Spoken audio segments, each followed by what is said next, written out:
Ladies and gentlemen, to the Oceanic Pro League. I'm, of course, Max Atlas Anderson, joined by Christopher Papa Smithy Smith, and we're here for another week of OPL action, of course, starting off the second round of games. Of course, we've already had a couple, but things are starting to get serious with these rematches coming through. And speaking of which, let's hop into our standings, because we're going to have a look at the first half and how it went after all of the teams have faced off against each other once.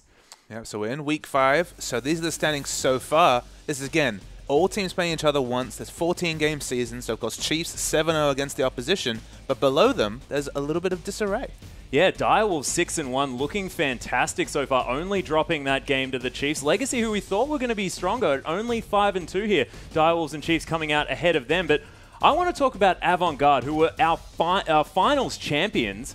And they had a rough start to the split, but are now coming back neck and neck with Team Immunity. Absolutely. Team Immunity and Avant-Garde fighting for that 4th spot, that 4th playoff spot. It looks like it's going to be a really close race there, as Rich Gang, Sudden Fear, and of course, we've mentioned them a few times, 4-0, still without a win. Yeah, a little bit unfortunate there, as unable to play their last game as well, but we'll see whether they can come back into form in the next few matches, because of course, we're only just after halfway through. And let's have a look exactly how the standings are looking right this second. 8-0, the dream for the Chiefs. Absolutely. 8-0, looking so strong. Potential to extend that to 10-0 today. Below them, Direwolves are 1 game clear of Legacy at 6-2.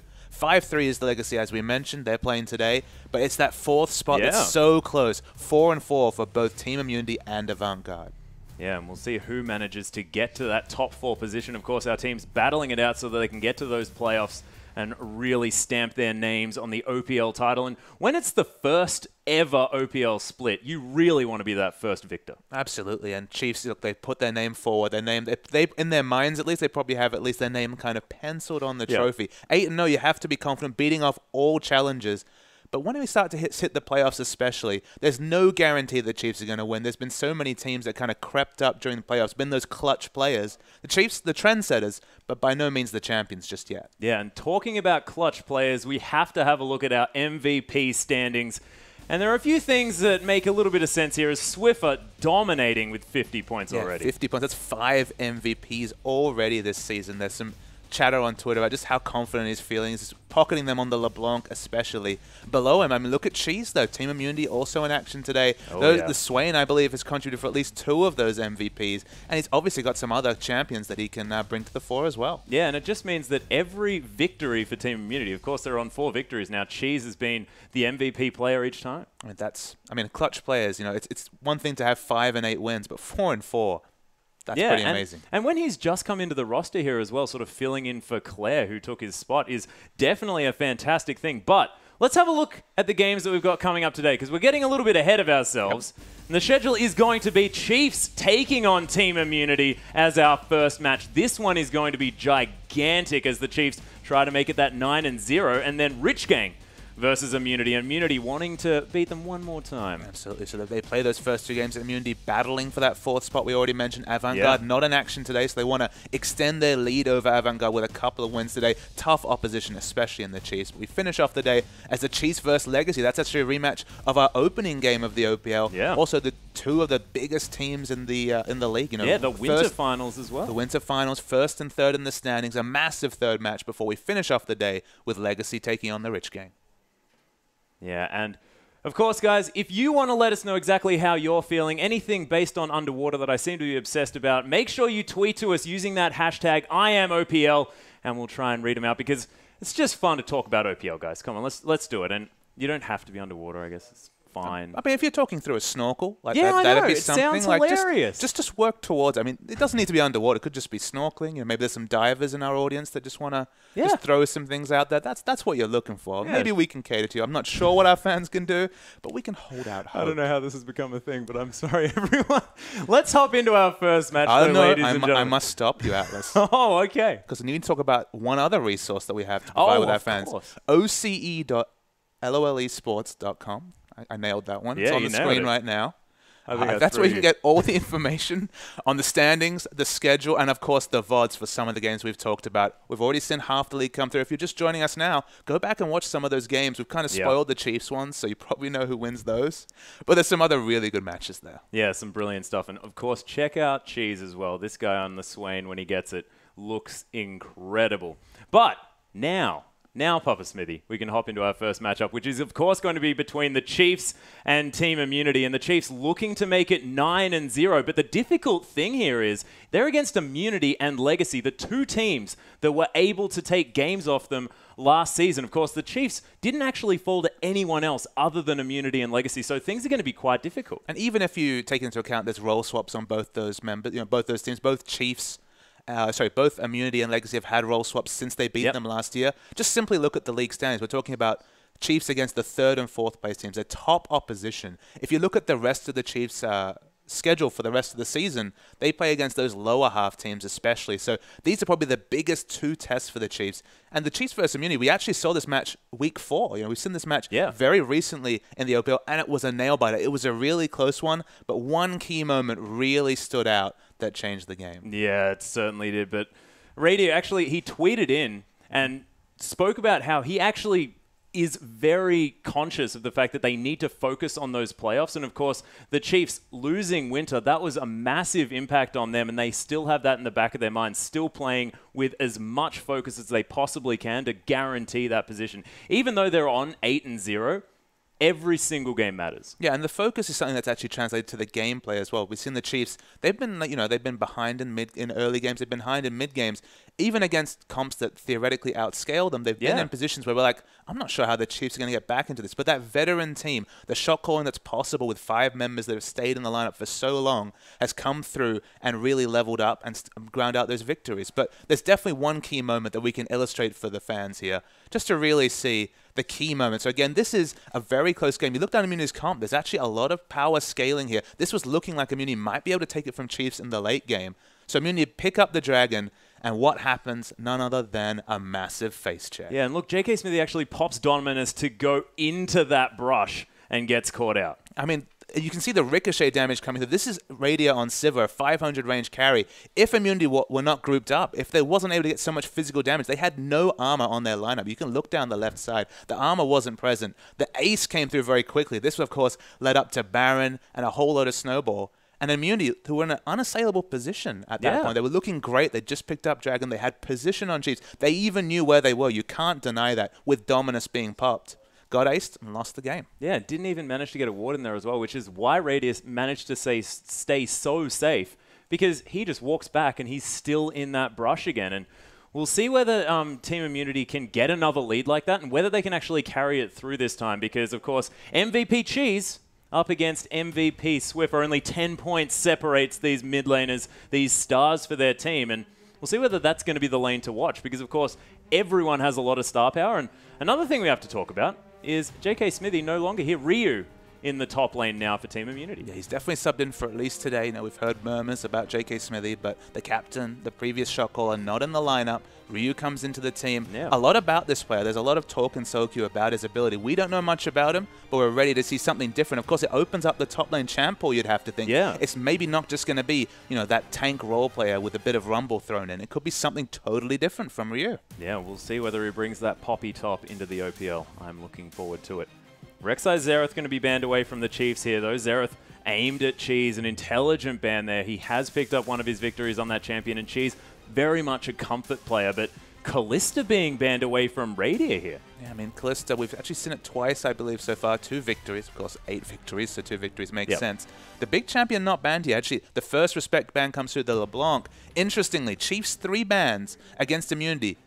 No Swain ban. And of course, Swain, 100% victory so far from Immunity. The MVP's rolling in that champion. And the Chiefs, they're putting out a gambit. They're, at least at this point, they do have first pick. There's a potential to steal it away, but Swain first pick, probably not going to see that. Yeah, Swain first pick is a difficult thing, especially when it's not Cheese first picking it. But Sion is going to be the final ban. The respect for the immortal swiper in the top lane.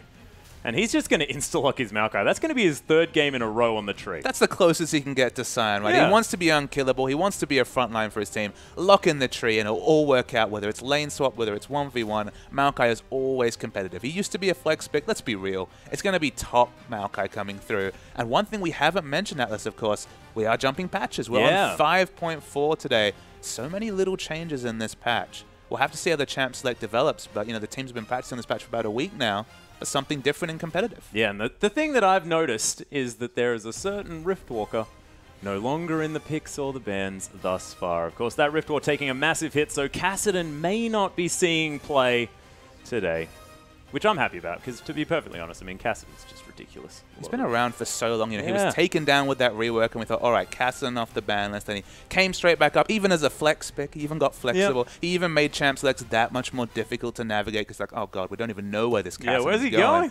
At least for now, he's probably not going on to the Rift. He's on holiday for at least a patch. There is rumors that we're going to see some buffs. I get it. So maybe he'll come back one day, but Rift walking straight off the Rift this time. Yeah, he's definitely made a bit of leave, but of course he's been sitting on the bench or in games for so long. The guy must be tired, as the Chiefs looking to answer this Corki Morgana potential bottom lane. Of course, Morgana been a flex pick for quite some time now, has been in the top lane, in the mid lane.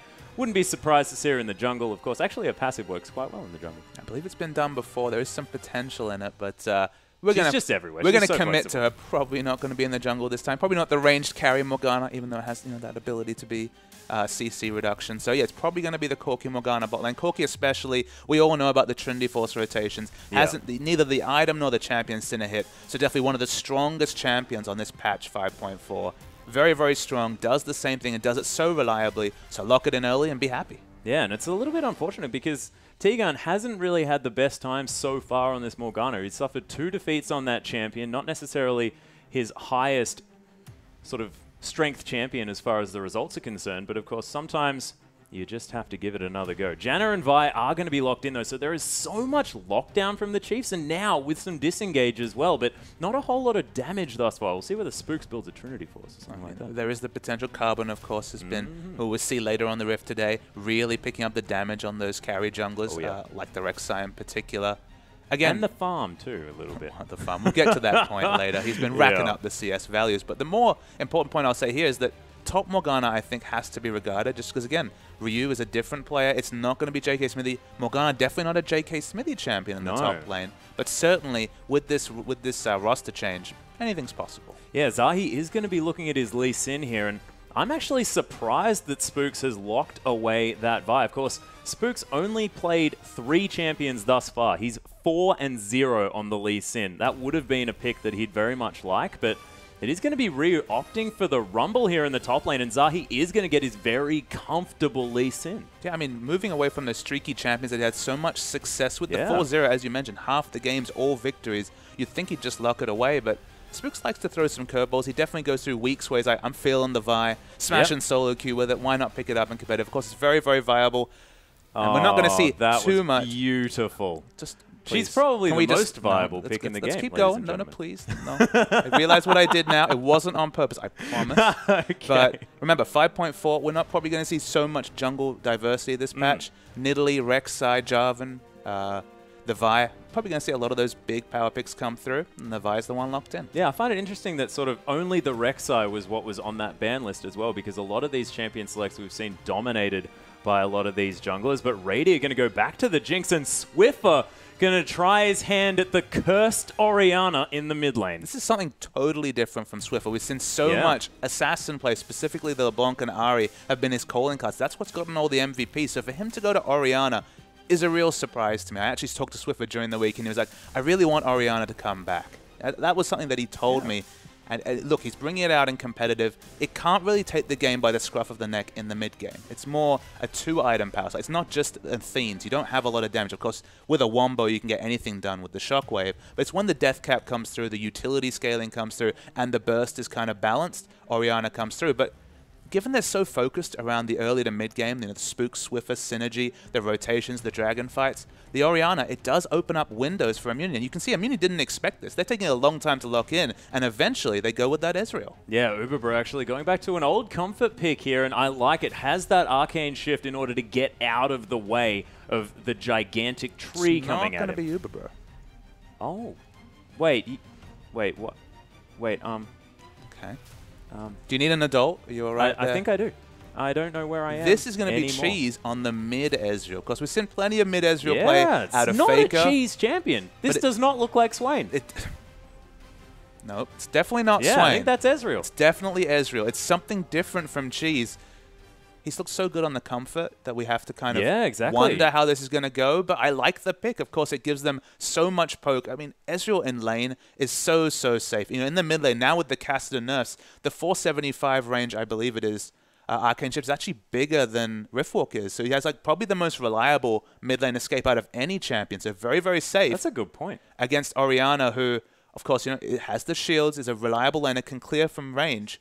But, if Lee Sin gets in there, specifically with the kick, there is kill potential on that Orianna. Yeah, and it's going to be very difficult to get any damage on this Ezreal, as you mentioned, with that Arcane Shift. And if he builds Lucidity Boots and, of course, the Iceborne Gauntlet, he's going to have a whole bunch of cooldown reduction. He's just going to be dancing across this rift. I have to, again, it's something very different with the Orianna. But we do have a Twitter vote that I think we need to talk about. Yeah, of course. Let's have a look at who's going to win this one, ladies and gentlemen. Of course, if you think that the Chiefs are going to win, CHF win, with that hashtag at the front, of course. And if you think Immunity are going to win this one, hashtag IMWin, and let us know exactly what your thoughts are. And don't follow the herd into the 9-0. I want to see those Immunity fans come out as well, because, of course, they have an opportunity here. They managed to take a game off the Chiefs at EB Expo. There is hope, but we'll see whether the Chiefs can make it that 9-0. And with this wave clear mid choice, I think this is a real opportunity for Immunity to pick up a game, because it's not going to be the early game strangle. It's not going to be Swiffer and Spooks roaming around the map, getting picks, invading the enemy jungle. It's going to be a lot more passive. That's what Orianna is. It's a lot like Anivia. It's a lot of passive laning, and then so much utility and strength in team fights later in the game. But you're kind of committing to that the game will go long. Yeah. And that's not something that that Chiefs have done. And it gives Immunity some power windows. When this double AD gets going, they've got the disengage potential with the Morgana, even the teamfight insurance, the Rumble. I do like some of the things they're doing with their comp. And Chiefs, they have slightly less strategic options than they usually do, because they've kind of pigeonholed themselves with the Orianna. Yeah, and it's just a really scary thing to pick this Orianna just in general at the moment in the pick, OPL. Of course, as well. Yeah. Because, Chenny Boy, the sort of Orianna star, hasn't found success. Moya, who looked fantastic in the OCS. I believe at the moment, Orianna is completely 0% win rate. 0% win rate. And that's, that's over 5 weeks of games. That's a significant statistic. That just people have been picking the Aries of the world, the pick champions of the world, and just kind of taking the game away from Orianna. That's very strange as well, because Ari was available, I believe. I'm not 100% sure. I don't recall picks and bans, but especially if it was available, that'd be a surprise to me, just again, with the pick power. It was the LeBlanc that was banned away from Swiffer, so not actually focusing on that Ari. And look, Ari's been... And the other thing about Ori is that when we look at those games, it's not like the shockwaves have been whiffing. You've been looking at the gold rise. It's been Orianna's 1-2 items below their opponents. Just, being able to keep up in CS, but it's not getting those kill involvements. Well, of course, we'll all remember Moya playing that Orianna for Fortnite against Legacy and being picked off by the Syndra. It's not quite the Syndra here. We don't necessarily have the solo kill potential coming out from Ezreal. Of course, in the early laning phase, it's possible. Ezreal's early laning phase is so strong. I would say, for one item champions, i.e. starting with the Dorans, Ezreal's probably the strongest laning champion, because he can push the wave, he can right-click to auto-attack and balance that with the Q to push. And until his first shot, he buys Tear, and of course that kind of slows him down. He doesn't have the wave clear to match a lot of other laners. Once Orianna gets a few levels in either Q or W, she can insta-clear waves, not an option for Ezreal outside his ultimate. But in the early laning phase in particular, you can boss around your enemy. You got the long range, you got the poke from range. Ezreal's very strong in the early laning, and I'm looking for Zahi to kind of use that advantage, know that Orianna's going to be playing on the back foot, and just try and be really aggressive around mid lane. Yeah, and there's the fact that, it's going to be difficult for Spooks to gank that lane as well, just because Arcane Shift makes Ezreal so safe in that lane, and Vi relies so heavily on landing that Vault Breaker, and we'll just see whether Chiefs can capitalize. And look, Vi in general doesn't offer a lot before 6. She has some damage ganks. If there's setup CC, the Vault Breaker can do work. But, it's flashable. It's not that reliable against an Ezreal, with effectively 2 blinks. Two abilities that negate. Of course, Ezreal versus Blitzcrank, famously, you'll remember. You can negate so many spells with that Arcane Shift. The flash as well. I expect Cheese, I want to see Cheese playing very aggressively in this lane. Auto-attacking the Orianna, punishing her before she gets a lot of wave clear. Because you don't have to respect that vibe from the jungle if you're Ezreal. Yeah, and do you think that maybe this Orianna was picked to stop Cheese from picking a Swain? How do you think the Swain-Orianna matchup would have gone had that got through? I mean, it sounds painful, but I don't think it's unmanageable. Yeah, that's the interesting thing. Maybe the read was Morgana mid, where you can kind of play whatever you want, so match wave clear with wave clear. Maybe it's just a bad read, but look, Orianna, very strong against wave clear champions, very strong against assassins, so it's a very safe blind pick to a degree. but it doesn't, it doesn't take the game by the horns. It's not 15 minutes, Oriana's going to show up with a big item and change the game. Of course, DFG champions back in the day were perhaps the best users of this, but just an Ahri, for example, can balance damage with pick power with the cooldown reduction so well. Ahri with Morellonomicon is a lot scarier than Oriana with Morellonomicon. And that's probably going to be the first buy. It's going to be the 20% CDR. It's only till the AP starts scaling for both the shield and the damage, the utility scaling comes through, that Oriana really shines as a mid laner. Yep, but speaking of which, ladies and gentlemen, let's hop onto the Rift with Chiefs versus Immunity for our first match of the day. And we'll see whether Cheese can, show us what he's made of on this Ezreal for the first time that we've seen it. Again, I expect very aggressive play coming out from Ezreal. He has the summoner heal, so at least he has a defensive option if there's a very strong gank. Defensive fans to start the game. Chiefs, they want that 9-0, but Immunity, especially with the champion set we just saw, I feel like they've got a real chance in this game. Yeah, and they've got a lot of power in this early game here as well, especially around that level 6 Rumble mark. And Ryu throwing a curveball here. He's actually gone with boots. Kind of boots 3-pot start. That's very interesting to me. Sometimes we see the Doran Shield come out. I believe one of the biggest buyers of the Doran Shield was actually the person he's replaced. J.K. Smithy loved to pick up that Doran Shield. It doesn't offer a lot against Maokai. Even though he has quite high base auto attack damage, you're often going to take harass from AoE spells like the Q and the E, so, the Arcane Smash and the Sapling. In this case, maybe it's just a point of not really respecting the 1v1 against Maokai and maybe not expecting a lane swap. A lane swap suddenly spending 325 gold on the movement speed, not combat stats. That's somewhere you can punish the Rumble. Yeah, well, it's true, but it looks like the Chiefs are hanging around here on this bottom side as well as Immunity, so lane swap not going to be coming through. Of course, both sides seeing each other, knowing the whereabouts of their lane opponents, but Rio just going to be up against Swiper here, who's making his way towards that top side. It's a very standard jungle start. So nobody going to pick up any experience. It's definitely going to be 2v2 bot, though Corki has entered lane very fast. He will likely be the first person to hit level 6 because he's got some... No, he actually hasn't got any experience yet. No minions have died yet, so no experience advantages in the bot lane just yet. Yeah, and how does this lane work out here? Jinx versus Corki. Of course, Jinx will have the range advantage, but is Corki's poke going to work? I think in this case, it's very hard for Radiant with kind of the short range when you're in minigun form to avoid the Phosphorus Bomb trades. Corki, when he's hitting Phosphorus Bomb autos, is going to win most trades. He's just such a strong trader with that ability. So it's not the Sivir where, for example, you can negate the Phosphorus Bomb damage. With the medium to low range and the instant trades coming through from Corki, I feel like Corki should win this lane, especially early. But Jinx, I mean, the thing I always come back to is once she picks up that BF sword, it gives us so many options with the AoE damage coming through from the rockets that I think this lane could start to turn towards Radia and the Chiefs. Yeah, and already Uberbro's taken a whole bunch of poke damage. Rosie just hanging out, putting shields on top of Radia's head. The Jan away. Just wants to sit in a brush and press that shield button. It has ended up being the Morgana bot. You already mentioned it hasn't been a lot of success coming through from T-Gun on that champion. He's very used to the hook champion, so of course the Dark Binding, similar kind of missile speed, similar kind of flavor. Of course, you hit that Dark Binding 3-second route, it's going to have a big impact in fights, and he's going to have a target on Radia's head the whole game. Yep, Swiper might be getting some attention here on the top side. Zahi's quite low, though, as Swiper comes down to chuck a ward into that brush. Doesn't actually do it. Sonic Wave lands. Zahi takes an Arcane Smash to the head and actually needs to worry here because Swiper's coming in at him. My goodness, Spooks is up here, though, looking to try and help out. Rio's going to silence himself, get a fair bit of damage down. Bolt Breakers to come in. Very early flash, but a necessary one from Rio, and they're going to save. The confidence of Swiper to play so aggressively, relying on his jungler to close the distance and come up. If we did see an aggressive move onto him, excellent play coming through from Swiper. You can see the experience in the bot lane. Yeah, Bolt Breaker actually doesn't find its mark here as Swiper going to start tanking up that turret a little bit early. Uncharacteristic mistake here from Spooks, but they're not going to pay for it too much. That was definitely almost a welcome to competitive play coming on to Ryu. Welcome to membership of the OPL. They're going to go for the dive again. There it is. There's the Twisted Advance for the insurance, and first blood for Spooks. Beautiful juggling of the tower.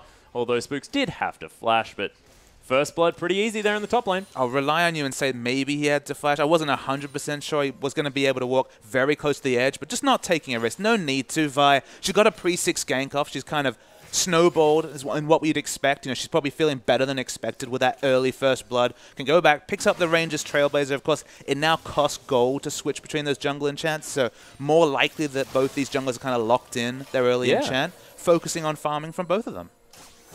Yeah, Swiffer actually holding onto his mana very well here in the mid lane. And she's still copying some harass, but has been throwing out Mystic shots left, right, and center.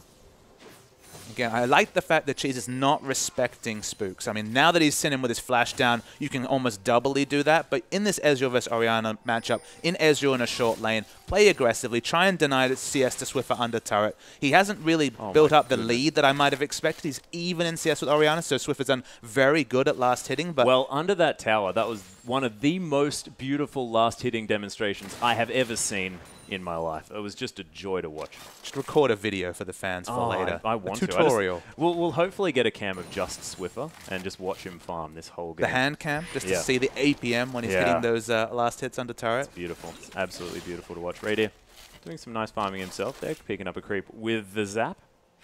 So I kind of worry for immunity here because, again, Corki versus Morgana is a good matchup against the Jinx Janna. And he's actually 14 CS down as Uber, showing a lot of respect to Radier. These two have fought so often in lane. Veterans of the scene, Uber and Radier, showing a lot of respect to Radier, even in a favorable matchup. So definitely behind in CS. And in the mid lane, we already just complimented multiple times. So CS, but Zahi's going in the butt. Yeah, he's coming in. The Flame Chompers are there to try and zone him out, but Dark Binding lands. Oh my goodness, True Shot Barrage finds Rosie here as well as Radier gets exhausted on the bottom side. But here's Spooks just punches Zahi in the head. And they might be able to follow up with something. Zap doesn't land as Uberbro is very low on mana. Beautiful Dark Binding onto Spooks to stop the assault. But Vault Breaker's there. Denting blows as Spooks trying to go so deep. If he had Flash, he probably would have flashed on him then. He's used the first blood on the extra double longsword, doing so much damage in the trades. It might have been first blood if Cheese's Hail Mary True Shot Barrage connected. It didn't. And it didn't find Rosie. Oh, goodness. And the answering rotation, 2-0 is Spooks. So snowballed already on this Vi. Yeah, and he's coming in with Vi for the first time, making it look like his comfort pick here as well as T-Gun's just trying to be a nuisance around this dragon, but the Chiefs, they're easily going to take that one down. Spook's just going to Vault Break his way over the wall, and Zahi here just a little bit late, but may have found Radier here as well. Rosie doesn't have the shield. And that is going to be the pickup on the AD carry here as well. But they got the dragon, and that's the main thing. Tells you just how short death timers are at this point. Zahi died, of course, face-checking the brush against the Vi. Gave Spooks the 2-0, but showed up just in time to pick the answering kill. He'll feel a bit better, but losing that dragon with the Corki Morgana bottom lane, with the Ezreal versus Orianna matchups that we've already talked about, that is definitely a bonus neutral coming out for the Chiefs, and they're definitely ahead given the team comps at this point in the game. Yeah, Swiffer just going to pick up this farm here that he's organized so beautifully. I'm not going to talk about it too much, ladies and gentlemen, but that was just wonderful to watch as well as he comes back with a Tear and a Sheen here as well on the side of Cheese. And I don't know what that longsword's going to do. Of course, doesn't build into that Mirror Mana just yet, or Mana Mune as it would come in first. But we'll see whether he's going to go for that Trinity first. Probably going to be the pickup, but the significant thing for Cheese is that with that back timing at 8 minutes, he's not just buying, say, a Tear and a pickaxe. He's not just committing to working towards the Mirror Mana. He's kind of splitting hairs and saying, all right, I'm definitely going to have a worse first buy than you. Of course, working towards a Merlinomicon, 20% CDR, AP and mana regen, an excellent buy for Orianna, whereas the Tear is that 700 gold building towards what will eventually be the Poke Mirror Mana coming later in the game. But the Sheen at least ensures that his trades are better. His ability to push the wave is a bit stronger, of course, with the passive applying. So at least he has some wave control. But in the top, we're seeing a lot of trades between this Ryu and Swiper. Yeah, actually, Swiper managed to get out that equalizer, but he's still so healthy as Ryu just takes so much aggression. Swiper is just so aggro on this tanky tree. I mean, he's supposed to be this big, immovable tank, doesn't do a whole lot of damage, but Swiper's not making him look like that. And with Spooks, he's already coming. He's spotted by a ward, but I don't know if that's going to be able to stop the aggression coming through from the Chiefs. Yeah, it could be the dive up here in the top lane. Assault and Battery is available as Spooks has a minion wave there as well. Twisted Advance just Vault Breaks him. Doesn't need the ultimate as Swiper's more than happy to tank up this turret, and it looks too easy here for the Chiefs. Zahi had the information with the ward. He wanted to rotate. We might actually see a turret dive coming through. There's the Assault and Battery here as well. Swiper lines up the CC. Swiffer wonders why they didn't wait for him, and Spook's just going to tank up this turret, but another turret time. It seems like the Chiefs, they just want to pick up their kills under turrets. Yeah, Zahi's just not respecting all the bursts coming through. When he saw Assault and Battery wasn't using that trade, you have to respect the instant double gap close coming out of Maokai and Vi. So much skirmish damage, so overtuned in damage with the Warrior already completed before that trade. 4-0-0, 100% of the kills to Spooks.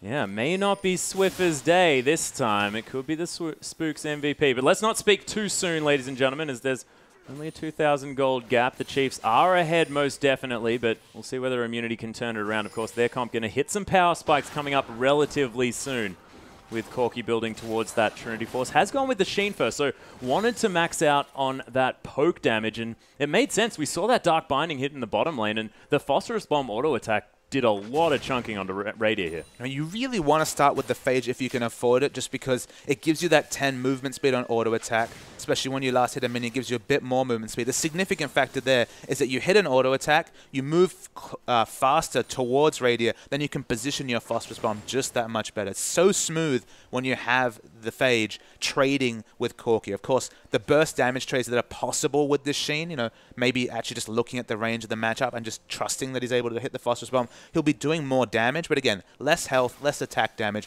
more relying on those poke trades will be the core. And you can see the Chiefs just playing so carefully here as well, really respecting the 1-2 punch to possibly come through from this Morgana-Corki combination and not wanting to make any overly aggressive moves. Of course, Spooks, he was waiting around, but Radiant, he doesn't mind. He just wants to farm, get to that late game stage. I think Spooks might have been spotted up by a smart ward they had around the cove. Of course, with the pink, they have exclusive vision of the brush there, but there was a smart scouting ward coming through from T-Gun. Long-time support, able to get around those pink wards. We see the trades continue in bot, and in the mid lane, Swiffer, he's keeping up in CS, and that's really all he has to do against this Ezreal. Yeah, this has become sort of an agriculturalist lane here in the mid lane. They're just farming it out, farming it out. Not quite CS records coming down. They don't quite have, you know, over 10 per minute, but doesn't seem like too much trade damage coming through either. No. We'll keep up with it. We'll see whether they can get towards that 10 CS a minute mark. And it's going to be happening pretty soon. Look at this, Spooks. The ability to have that second massive completed, of course, so...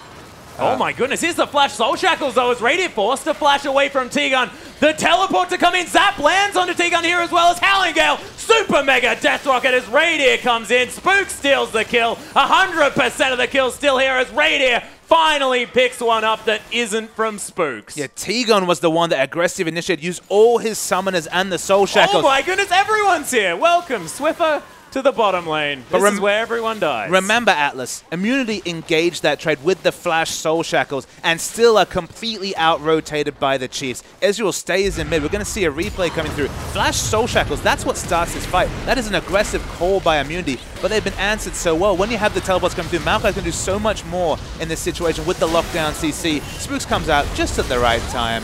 I thought he might even pick up the 6-0, but can't quite manage it. But to engage that fight with the Flash Soul Shackles and then get out-rotated, communication is off for Immunity in this game. Yeah, a little bit, of course. Dragon is going to be up in another 3 seconds here as well. All of Immunity are heading there. They're going to get there very, very soon here as well, as the Chiefs still a little way away, but I don't think they're going to be able to burn it down quite hard enough, as Cheese on Ezreal has managed to pick up the mid lane turret, so a little bit of global gold going into the back pockets of Immunity, but they are actually going to be able to possibly pick this one up. It is stolen away by Uberbro of all people, as Zahi makes his way to the back of that Dragon pick, able to safeguard his way over, and Immunity successfully disengage after that first Dragon. A very high-risk attempt at finishing the Dragon does pay off, but the Chiefs, you look at the item builds that come through. Infinity Edge already completed at 13 minutes. He doesn't need boots when he has that item. There was no way that Immunity could have won an extended fight, so credit to Chiefs. Just go rotate to the mid and understand their power spike, pick up that outer turret. Yeah, the Chiefs just wanted to make sure that they were definitely going to get some form of objective. Oh, they're going to get plenty of objectives. Yeah, well, this is true. They are going to be able to steal away that blue buff here as well. Swiffer handily picks that one up as, yeah, Jinx just doing so much damage to these turrets. Of course, that minigun, just ridiculous. The stacking attack speed that you get from maxing that Q. I mean, really, really crazy. Just to point out how much of a steal that was from Immunity and how their assertive move has pulled out for them, you look at the champions they have, Rumble, Corki, 2 champions we always focus on for their early game Dragon control. We always say don't fight against the Equalizer, but look at, they're actually in power troughs compared to their opponents. Swiper is already massive. He has the Catalyst. He's been leaving the Catalyst so often. He hasn't been rushing either the Rod of Ages or the Righteous Glory. He's been kind of going for other items. He has cost-effective cooldown reduction, armor, and magic resist. You look at Spooks and you're like, my goodness, he's so overtuned. He had the Hex Drinker already. Adding on a Giant's Belt now. He is massive. He spent the gold very efficiently with very efficient item purchases across the board. But you look at, I mean, the Radia power spike compared to the Corki is massive. Infinity Edge against just the parts of a Trinity Force. Chiefs are massively ahead. So to lose out on that structure, even with the champion picks from Immunity, it was stolen away for sure. Yeah, and somehow as well, I mean, after Swiffer roamed down to that bottom lane, did manage to pick up the help with the kill. Dark Binding not going to find its target here as Swiper spots two members and then goes towards them. He's been doing this quite a lot. It is ridiculous. He might have to pay for it here, though. Zahi's coming in as well. Yeah, 3 might be a few too many as he pops the ultimate. Spooks, oh, that Dark Binding was fantastic from T-Gun. True Shot Barrage is going to find Swiper, but Spooks just more than happy to go aggressive. There's the Shockwave! Ridiculous as Ryu forced to flash away. Finally, the shutdown comes through for Spooks as Swiffer's going to have to get out as Cheese. He's made his way around, has his Trinity Force, flashes over, and the flash in response from Swiffer here as well. That dissonance going to be able to speed him up easily enough to get out of here as Uberbro, he might be caught. Oh, Flame Chomper's not going to quite find it. As Radia tries to get some damage down on this turret, but Uberbro, nice defense. Causes not too much damage to come down to that turret. Yeah, but the Chiefs get a 1-for-1 despite Immunity rotating 4 members. Yeah. Chiefs was the 4th member. He does have the significant power fight. This Trinity Force is a massive pick. Of course, it'll delay his Muramana transformation because he doesn't have the Mana Moon completed early. But that Trinity Force damage was doing big damage in that fight. He gets the shutdown as well. Huge experience and gold coming to Cheese. You know, he's the MVP in 4 out of 4 games. He's going to need to be it again to kind of drag his team to any sort of a parity with the Chiefs because they're 5,000 gold ahead already.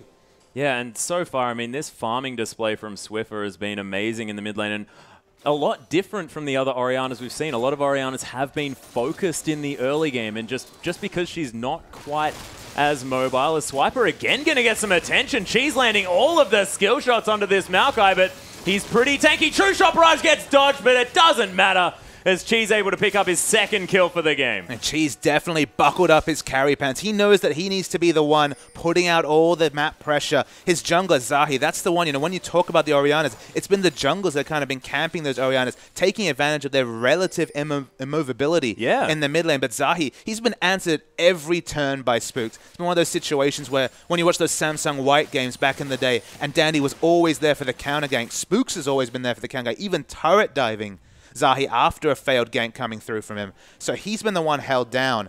That's why we see Swiffer with such a healthy CS value. He will get towards this double item spike. You know, the death cap will catapult Oriana into relevance. But Cheese, look, he's trying to take the mid game by the horns like he can. The Mana Moon completed already. Yeah, Swiffer actually opted to go for this double Doran start here as well. So putting behind his sort of mid game, but making up for that trough that you were talking about by grabbing that extra Doran's item. I do like that. She's just going to happily use as many abilities as possible. Keep that stacking item stacking in the Mana Mune. So many initiation options available when we're talking about the Shockwave. As you say, at a good AP value, it's not the death cap. Death cap's probably about 5 to 7 minutes away, depending on how the team fights go. 1 minute to Dragon. You have to respect the wombo engage coming through between Spooks and Swiffer. You cannot interrupt the assault and battery, and thus a wonderful ball carrier is Spooks on that Vi. Yeah, a little bit unfortunate that he knocks away members as he heads into the team. But we'll see whether they can sort of still catch them, even if they are going to be hanging around. Of course, they can't use abilities while they're getting knocked back, so it might give them a decent opportunity to get that shockwave happening. Of course, teleports are available by both of our top laners, who neither have flash here as well, so you're not going to see any flash twisted advances in this next fight. But 5,000 gold is the gap by the Chiefs, but double Trinity Force, and we'll see whether these power spikes in items that Immunity have managed to hit with the double magic penetration here for Rumble and these Trinity Forces, see whether that's actually going to be enough to help them out in this next Dragon fight. It's worth noting the front line for Chiefs have doubled down on magic resist. The Hex Drinker was picked up very early. Spook's looking for the steal. He does smite away the blue. He does steal it, but does not have smite available, at least for a few seconds at the moment. Yeah, this is very aggressive play coming through from the Chiefs. Spooks, just no fear at all, vault breaking right into the enemy team. And there could have been any number of members minus Rumble hanging out just in that brush. But it does open up, and when he didn't have a second swiper, Spooks going in. But it does open up, and when he didn't have a second swiper, Spooks going in. There's the assault battery and the shockwave. The 1-2 punch is shown here by the Chiefs. That was beautiful. That was very Fortnite-esque against the immunity lineup, and they might be getting nightmares now. I'm not even sure they knew that Cheese's flash was down. So close is it to the flash cooldown coming up. But with that amount of burst damage, so overtuned is Spooks. Surprised by the damage, even dies with heal available does Cheese. And Chiefs, they're going to pick up this second dragon. Yeah, and there would have been nothing he could do as far as that heal was concerned. I have a feeling he probably would have just died anyway. Of course, the dissonance was yet to even come through. That was just so much burst damage. And it all comes down to the fact that this Vi got so far ahead so early. I mean, it's the pathing of Spooks. Spooks has been wonderful throughout the season. We've talked about his Lee Sin. We've talked about his Rek'Sai. We're going to have to add Vi to that list. And now we're pretty much talking about all the viable junglers. Okay, he hasn't shown the Nidalee, but, you know, there's still time. Yeah, well, he hasn't needed to here, of course, as well. His Lee Sin has been fantastic this whole season. What he's been known for sort of across the years here as far as his history is concerned, but now adding Vi to the repertoire, looking fantastic is Spooks. It's almost purely magic damage, at least at this early stage coming through from immunity, so you can understand the Spirit Visage rush coming out from Swiper. There's so many low cooldown spells on immunity's lineup that it feels like every auto attack's going to be proccing that passive. You're going to get the Spirit Visage bonus health coming through from the passive for Maokai, so it should be so tanky in the front line. We mentioned the earlier Hex Drinker, cost-effective damage and magic resist coming through that from Spooks. No Aegis just yet, and not going to be looking to build towards an Aegis, so we still can see the potential of AoE magic wombo coming onto the back line, but the front line, good luck getting through it. Yeah, it's exactly right. Oh my gosh. But so far, I mean, managing to stay 30 CS ahead here in the top lane for Swiper here as well, I mean, that is a difficult matchup just in general as far as, you know, being a tree against a flamethrower. That's never going to work out, ladies and gentlemen. But historically, it's also been difficult for Maokai here in the top side. But of course, Spooks' help has just meant that Swiper can become massive on this Maokai and just push relentlessly, not really mind about getting caught out because he's already at that super tank stage. And one of the reasons why Rumble's such an excellent matchup against Maokai is because, I mean, look, in terms of the kits, all right, you know, you use the Twisted Advance aggressively and you get burnt down by Rumble, so of course he does a lot of Flame Spitter damage in the matchup, but usually you're building the Rod of Ages, you're building the Righteous Glory. You're not itemizing for magic resist, but going this unselfish build, no selfish Rod of Ages stacking time required, not even a Righteous Glory for team fights, going straight for the Spirit Visage, he has magic resist so much earlier in this matchup. Yeah, unfortunately, Spooks unable to find the Vault Breaker, but there's going to be the ult, but he gets turned around and blown up. That was beautiful play by Immunity. Swiffer gets caught by the binding. There's the ult and just destroys T-Gun. Rosie flashes over, gets the Monsoon down here as well. Uber Bro gets destroyed. The Chiefs turn it on its head after a beautiful attempt by Immunity. Spooks, you could just say was baiting them, right? But it was looking so good for Immunity. Like you said, they took down Spooks. It looked like it would be great. They had the Soul Shackles running on Swiffer. But what did we say about 2 item power spikes coming through from the Orianna? The Death Cap so overtuned in terms of damage, suddenly exploding the Morgana. The shield, of course, double scaling with that AP. You get defensive and offensive scaling from Morgana's AP purchase. It turned it on its head just with one big item purchase. The Death Cap, it changes fights. Suddenly Orianna, by far the team general of this team. Oh, yeah, and already, you know, Swiffer is sort of the captain of his team, able to put his team on his back often as well, winning on the MVP point, so it sort of speaks for itself. 3-0 and 3 now, though, going towards that Void Staff, and that's going to be when this Shockwave is going to be such a devastating ability for the first time that we've seen it here in the OPL, because it's just sort of been bouncing people around a little bit, but now it's going to be destroying them. Yeah, it's reminiscent of those 3,000 ELO Shockwaves from Pharrell Lord once upon a time, really taking apart teams. We haven't seen that in the OPL. They've been tickling enemy teams. They've been for crowd control and never for burst damage. But finally, Swiffer, you know, he wanted to bring it in. He's making it work. And Immunity with a mid-game comp, they're already getting outscaled by Chiefs. It's only going to get worse. Yeah, the Equalizer actually coming through here as well. Swiper's getting burnt down, but he's taking no damage here at all. That ultimate ticking down. Finally, the Flame Spitter comes in, and Ryu able to secure that kill, but my gosh, Swiper lasted so long. Yeah, and the polar opposite side of the map, they're trying to get damage onto the inner turret. Probably going to see the outer turret fall down to Zahi of all people. He's the one that stayed in the top lane. Chiefs, they're going to commit to the inner turret. This is definitely a favorable trade for the Chiefs. Yeah, outer turret does fall down. Of course, Immunity will take as many advantages as they can get turret for turret, and they get a kill on the top side. I mean, theoretically, it is going to go their way, but now that they've lost this blue buff here as well, probably not going to be so great, as Dragon not going to be up for another minute 20. Not sure what the Chiefs are planning on doing here in the river. Probably killing a Scuttle Crab. I mean, the issue for Immunity, you look down these items, Trinity Force. So double Trinity Force could be the Muramon is transformed, and we've seen Rio, he's opted for the Equalizer-centric item build, picking up the Leandries. This is the mid-game core, but there's so much gold on Chief's side, the 7,000 gold lead, and the late-game scaling advantage completely in their advantage. The fact that with these mid-game items, Immunity don't look like they're confident to take a fight, that's the worry, is they've picked for the mid-game, they're losing the mid-game handedly, and the late game, you know, with this blasting one, soon to be a Void Staff coming through from Swiffer, the late game's coming pretty damn soon, Atlas. Yeah, it's 25 minutes in this game. I mean, Swiffer has close to 270 CS, now with the Void Staff in his back pocket. This is a 3-item spike at 25 minutes from this mid laner. It is getting very, very scary for Team Immunity. Azahi not even going to find his Wolves. Oh man, can't catch a break.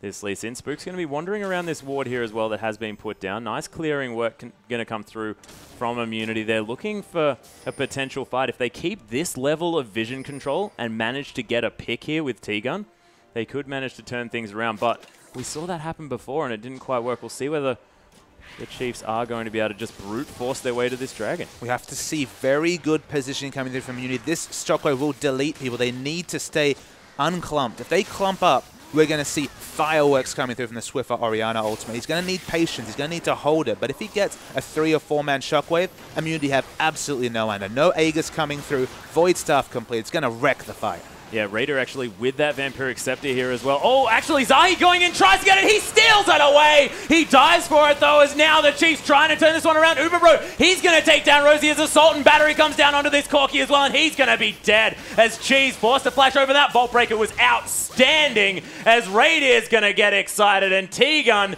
he has to worry a lot as now he's between every member of the Chiefs, and that must be a horrible feeling. I feel like T-Gun relived a nightmare there. You know, sat in front of 4 enemy members. Nothing at all he could do. It's very smart by Swiffer to hold on to the Shockwave right to the end of the fight. Just use it to secure the kill on Cheese. By far the priority member. By far the overtuned member damage-wise on Immunity. And Chiefs, they wiped Immunity on the floor. Yeah, well, that's the thing. And having T-Gun up last here as well just demonstrates how fantastic the Chiefs are at focusing the right targets in the right order. The target selection is definitely the criteria we're talking about. Chiefs are always on board with that. That's the experience, though, of having a settled roster.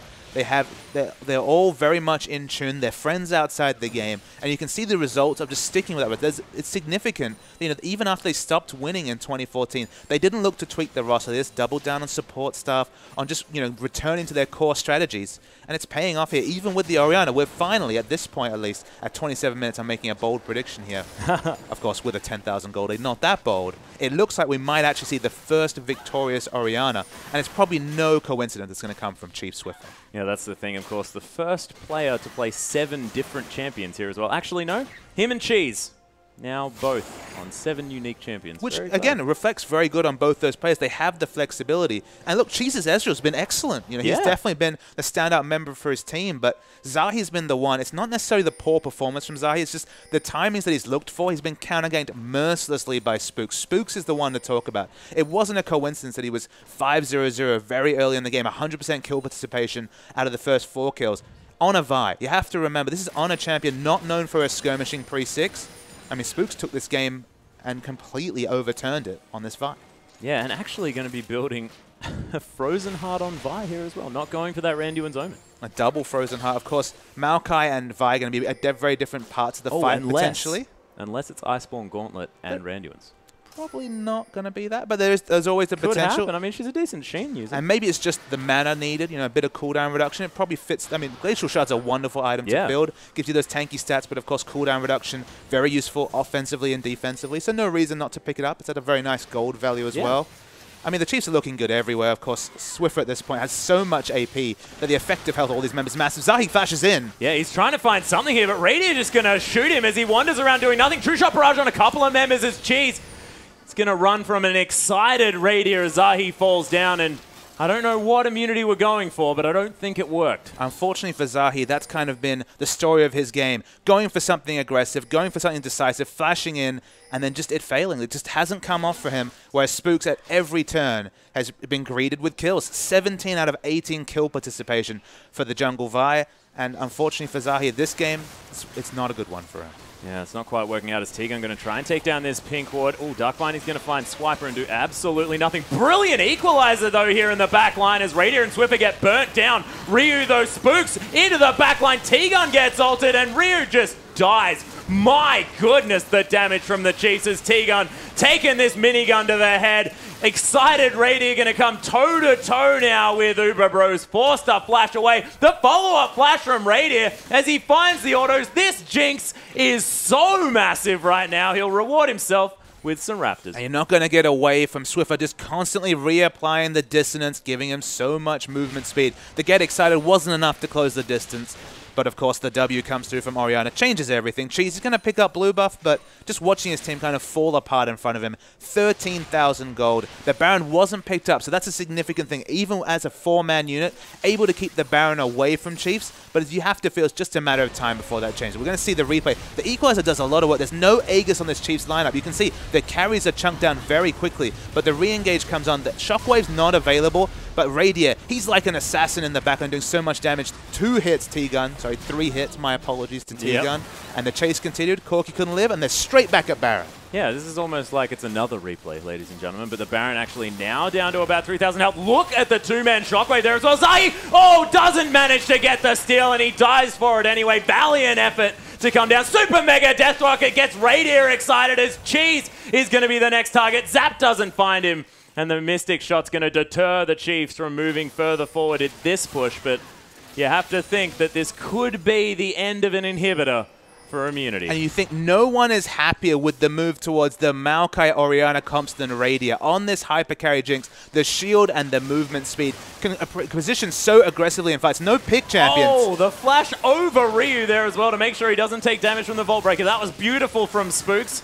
A little bit unfortunate maybe, but Ryu, it doesn't matter. He's just getting destroyed by Radier. That crit was monstrous. Gets excited out of the Phosphorus Bomb here as well as Swiper just going to pop his ult and wander casually out of that Dark Binding. The Chiefs take an inhibitor, and they're going to be safe. Oh, T-Gun takes half of his health by 2 abilities from Swiffer. A little QW for half your health. Little scary, man. Little scary. Well, I mean, when you're sitting on 750 AP at 32 minutes, that's a lot of AP, ladies and gentlemen. That's doubling. That's more than 20 AP a minute. So that's a lot of damn AP coming out from Swiffer. Of course, double scaling, like we said, massive shields coming through. Radier can run in the front, get the dissonance.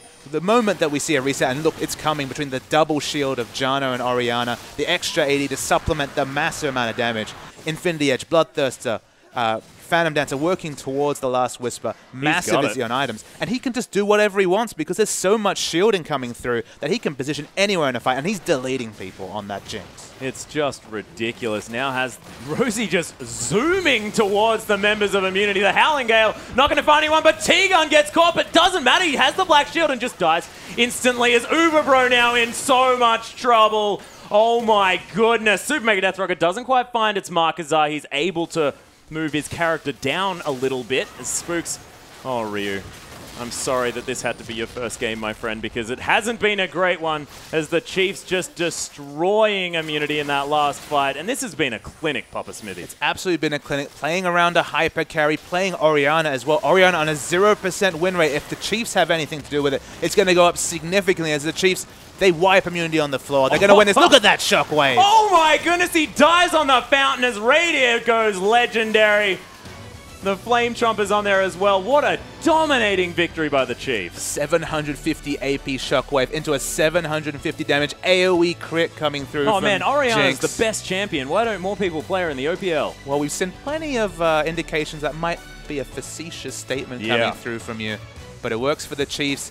Ezreal and Cheese played great, but Chiefs blew them away. Yeah, immortal performance from Swiffer here as well, as we do have a replay to come through, ladies and gentlemen, just to see what happened to Immunity in this last fight. All right, so we're already 6,000 gold ahead, but we're still very early. It's only 22 minutes in. The significant thing to look at here, you look down those items, this is when Deathcat was just finished by Swiffer. Of course, not even walking through a ward, so the enemy team is unaware of just the stack of AP that he's built in this Orianna. So we'll roll the tape.